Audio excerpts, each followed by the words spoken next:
Dang, that was a fantastic start to Sword of the Demon Kijin. I was not expecting that ending. It was a nice slow burn first episode. Almost like a full hour. I didn't even notice that when I started watching it. That was the length, but it was really good. His sister, I figured her staying that small was because she was part demon, but I didn't know she was making herself. That's the difference, and she lost it and he lost it, but he gained it some sanity back, while she just full tilt. She loved him, Siscon, no, not Brocon kind of way, I think, and not familiar family love, maybe that to an obsessive degree. If she was fine, as long as the princess is gonna make him happy.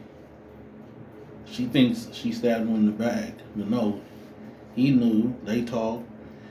I even kind of respect the other dude. Like he is in love with her, but also he knows Genta is, and he feels like Genta should fight more because he doesn't even really truly feel right, even though he has feelings for her. It's just a lot of mess. There's no happiness at the end of this. Only a 170-year journey to current day.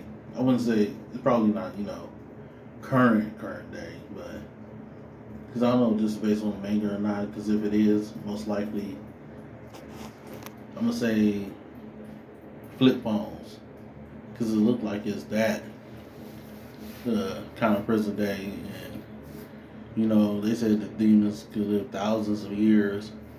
It's only been 170, and a lot of progress happened in that time. So it's probably like the early 2000s. And at this point, him and his sister are probably myths, like the demon said. But I'm guessing because she awoken his sister specifically, that means demons will still exist now and won't just be myths. Or at least they'll stop being myths after probably what happens. Because what I'm guessing is demons, maybe they don't procreate necessarily because the way the one demon and her partner was talking, it was like they live long lives, so they don't really pass things on. So I'm guessing they don't have children. But I'm guessing his sister maybe can have children. But I'm also guessing I'm curious if this girl's like that he's meeting at the shrine, the descendant of the girl that him and his sister and the princess used to play with.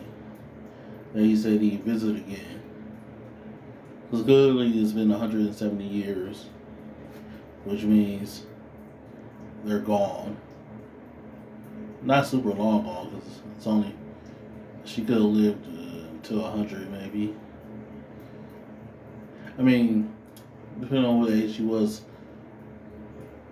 but she's gone now. He had the sword that was dad's, and I was not expecting him to get named after what I think is an actual statue or thing in Japan. I'm just curious to see where we go from here now that we're out of the feudal age. I'm just assuming based on what his clothes kind of look like that's more in modern times. And she's just the girl he coming up on is still just a practicing priestess, and they still wear those clothing. So man, the fighting was good, and I like how he could fight back against the demon. But they showed that even with that, skill is the only reason they've been surviving this long, because it ain't power. I mean, he's pushing it a little, but only enough to try to get it off balance.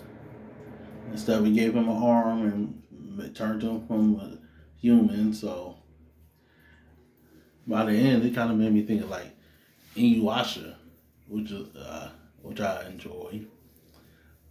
And also it's starting to hear more like rap endings to animes as of recently, and I like it though because it makes me think back to like Samurai Champloo.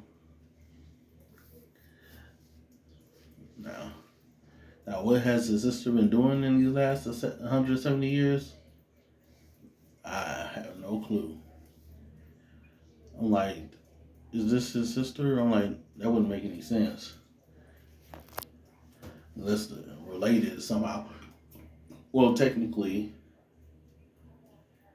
him and his sister ran away, so their dad could have had more kids. So technically, they could have living relatives.